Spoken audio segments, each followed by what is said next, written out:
Good morning மாமா. ஆ வாங்க மாப்பிள்ள. என்ன மாமா, உடம்பு சரியில்லையா? ஆமா மாப்பிள்ள, அது நேத்துலேருந்து ஒரே வரட்டு இருமல். ஹாஸ்பிட்டல் போலான்னு சொன்னேன், அதான் உங்க அத்தை கிளம்பிக்கிட்டு இருக்கா. நீங்க எங்க? ஒன்னும் இல்ல மாமா, எப்பவும் மாதிரி தான். ஆபீஸ் கிளம்பியாச்சு. அதான் இவளை இங்க கொஞ்சம் விட்டுட்டு போலான்னு வந்தேன். இங்க பாருங்க மாப்பிள்ள, 2 நாளா சுத்தமா உடம்பு முடியல. நேரா ஹாஸ்பிட்டல் தான் போறோம். அங்க என்னென்ன டெஸ்ட் எடுக்க சொல்ல போறாங்களோ ஒன்றும் தெரியல. ஹாஸ்பிட்டலுக்கு பிள்ளை எப்படி கூட்டு போவ? என்னால தொடர்ந்து உங்ககிட்ட பேசக்கூட முடியல. நீங்க ஒன்று பண்ணுங்களேன், இன்னைக்கு நீங்களே பார்த்துக்கோங்களேன். ஐயோ மாமா, 2 நாள் ஆபீஸ் போல, இன்னைக்கு ஆபீஸ்க்கு போயே ஆகணும். அதுக்கு என்ன மாப்பிள்ள பண்றது? எனக்கு உடம்பு முடியல, உங்க அத்தை என் கூட வர போறா. பின்ன இவளை யார் பாத்துக்கிறது? மாமா, வேற என்னதான் பண்றது? பின்ன இவளை யார் தான் பாத்துப்பா? என்ன மாப்பிள்ள, இது என்ன கேள்வி? உங்க வீட்டுல உங்க உங்க அப்பா உங்க அம்மா இருக்காங்கல்ல, அவங்கிட்ட விட்டுட்டு போங்க, அவங்க பாக்கட்டும். வாங்க மாப்பிள்ள, இப்பதான் வந்தீங்களா? காஃபி குடிக்கலாம்? இல்லத்த, இருக்கட்டும். இவளை விட்டுட்டு போலான்னு வந்தேன். மாமாக்கு உடம்பு சரியில்லையாமே, நீங்க 2 பேரும் ஹாஸ்பிட்டல் போறதா சொல்றாரு. அதான் என்ன பண்றதுன்னு தெரியாம கைய பிசைஞ்சிட்டு நிக்கிறேன். முன்னாடியே தெரிஞ்சா கூட ஏதாவது ஏற்பாடு பண்ணிருப்பேன். இப்ப திடீர்னு என்ன பண்றது? அதுக்கு என்ன, விட்டுட்டு போங்க, நான் பாத்துக்கிடுறேன். சரிங்க மாப்பிள்ள, நீங்க உங்க பிள்ளைய விட்டுட்டு போங்க, இவ உங்க பிள்ளைய பாத்துப்பா. நான் தனியா போய்க்கிறேன். தனியா போறேன், இல்லைன்னா இருமல் வந்து சாவுறேன். என்னை பத்தி யாருக்கு என்ன கவலை? என்னங்க, என்ன பேசிட்டு இருக்கீங்க? போதுண்டி, ஏதாவது சொல்லிட போறேன். சரிங்க அத்தை, அப்ப நீங்களே பாத்துக்கிறீங்கன்னா நான் கிளம்பட்டுமா? என்ன சிவா, இங்க ஒருத்தர் நிக்கிறேன், வாங்கன்னு கூட சொல்லாம உள்ள போறீங்க. உங்களுக்கு இன்னும் என் மேல கோவம் போகலையா என்ன? எனக்கு யார் மேலே எந்த கோவமும் இல்ல. எனக்கு கொஞ்சம் ஒர்க் இருக்கு, நீங்க கிளம்புங்க.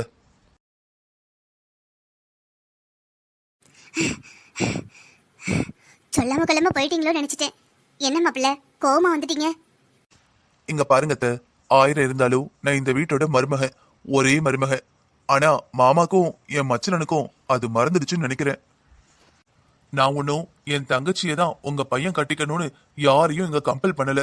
உங்க பொண்ணு தான் ஆசைப்பட்டா தன்னோட சமந்தியே தன்னோட அண்ணியா வரணும்னு. இதுல ஏன் தப்பு என்ன இருக்கு? ஆளாளுக்கு என் மேல கோவப்படுறாங்க. மாப்பிள்ள, எனக்கு கொஞ்சம் டைம் கொடுங்க மாப்பிள்ள. நான் சொல்லிட்டேன், இவங்க கேட்க மாட்டேங்கிறாங்க. ராஜி நல்லதுதான் சொல்றா, நல்ல விஷயத்தான் சொல்றா. ஆனா இவங்களுக்கு எங்க புரியுது? கொஞ்ச நாள் ஆச்சுன்னா எல்லாமே புரியும் மாப்பிள்ள. எனக்கு அந்த நம்பிக்கை இல்ல அத்தை, நான் கிளம்புறேன். பேத்தியை விட்டுட்டு போங்க. போதும் அத்தை, இவ்வளவு நாளும் உங்களையும் என் குடும்பமா நினைச்சு என் மகளை கொண்டு வந்து இங்க விட்டேன். ஆனா என் மகளே உங்களுக்கு பாரமா இருக்கான்னு இப்பதான் தெரிஞ்சுது. என் மகளை நானே பாத்துக்கிறேன், நீங்க கவலைப்படாதீங்க. ஏண்டா, இன்னைக்கு நியூஸ் பேப்பர் வரல? இன்னைக்கு என்ன ஆயுத பூஜையா? ஏன்பா, அவனுக்கு 1000 கவலை இருக்கு, உங்களுக்கு இதுதான் கவலையா? நியூஸ் பேப்பர் வரல அது இதுன்னு. இப்ப எங்க உள்ள கோவத்தை வந்து என் மேல காட்டிக்கிட்டு இருக்க? ஆபீஸ் போலையா? என்னடா கேட்டுக்கிட்டே இருக்க, அமைதியா இருக்க? உன் முகமே சரியில்லை, இஞ்சி தின்ன குரங்கு மாதிரி இருக்கு. என்னன்னு சொல்லு. ஒன்னும் இல்ல. அம்மோ, போமா உள்ள போ. அப்பாச்சி உனக்குன்னு ஜூஸ் போட்டு வச்சிருக்கா, போய் குடி போ. ஓகே தாத்தா. இப்ப சொல்லுடா, என்ன பிரச்சனை? அங்க கொண்டு போய் விட போறேன்னு சொன்ன, இங்க இருக்கட்டும்னு சொன்ன, கேட்கவே இல்ல. ஐயோ, அவங்க தான் நல்லா பாப்பாங்க, நீங்க கவனிச்சுக்கவே மாட்டாங்கன்னு சொல்லுவ. இன்னைக்கு என்ன போன கையோட திரும்பி வந்திருக்க? இல்லப்பா, அங்க போயிட்டு ஏன்டா அங்க போனோம்னு ஆயிடுச்சு. நானே இதைத்தானே சொன்னேன், இப்ப சூழ்நிலை சரியில்லை, ஒரு வாரத்துக்கு அப்புறம் கொண்டு போய் விடுன்னு. நீதான் ஆச்சோ போச்சான்னு ஓடுன. பிரச்சனை இந்த அளவுக்கு சீரியஸா இருக்கும்னு நான் நினைக்கவே இல்லப்பா. ஐயோ, கொஞ்சம் கூட வீட்டு மாப்பிள்ளைன்னு நினைக்கவே இல்ல. வீட்டுக்குள்ள போன சிவா எதுக்கு வந்தாரு? உள்ள வாங்க, என்ன மாப்பிள்ள வந்தீங்களான்னு கூட கேட்கல. என் மாமனாரு உன் மகளை கூட்டிட்டு போன்ட்டாரு. என் மாமியாரு ஒரு பேச்சுக்கு தான் பிள்ளைய விட்டுட்டு போங்க அப்படின்னு சொன்னாரு. ஏன்டா அங்க போனோம்னு ஆயிடுச்சு.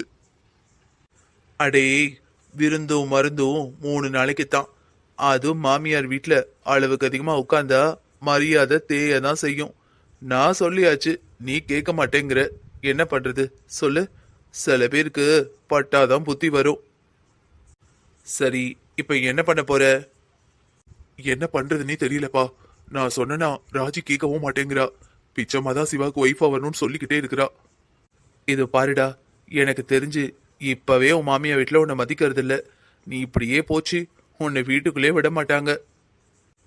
ஒழுங்கா நீயும் பொண்டாட்டியும் உங்க வேலைய பாருங்க. இருக்கிற மரியாதையாவது காப்பாத்திக்கோங்க. எங்கப்பா அவகிட்ட யார் சொல்றது? சொன்னா கேட்டாதானே? சொன்னா கேட்டாதானேனா? நீ தானே அவ புருஷன், நீ தான் அவளுக்கு புரியுற மாதிரி சொல்லணும். என்னப்பா நீங்களும் அவளை பத்தி தெரிஞ்சுக்கிட்டே இப்படி பேசுறீங்க? நான் சொல்லி அவ கேக்குற ஆளா? ம், நீ ஆரம்பத்திலே விட்டுட்ட, இப்ப பொடி பொடின்னு பிடிச்சா எப்படி கைக்குள்ள வருவா? இவ்வளவு சொல்றீங்களே, நீங்களும் அம்மாவும் சொல்ல வேண்டியதானே? ஏன்டா?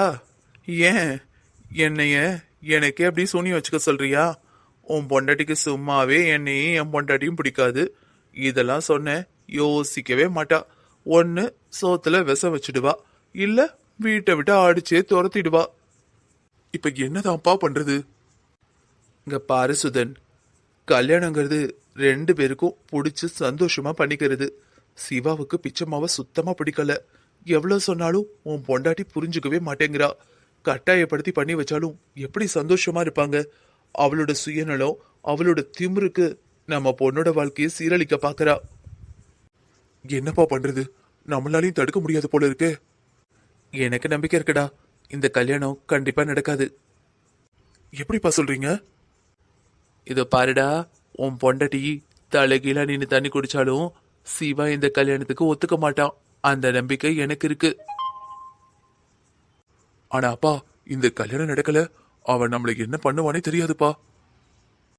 நம்ம ஒண்ணு இந்த கல்யாணம் நடக்க கூடாதுன்னு சொல்லலையே, அவளோட அண்ணன் தானே சொல்றான்.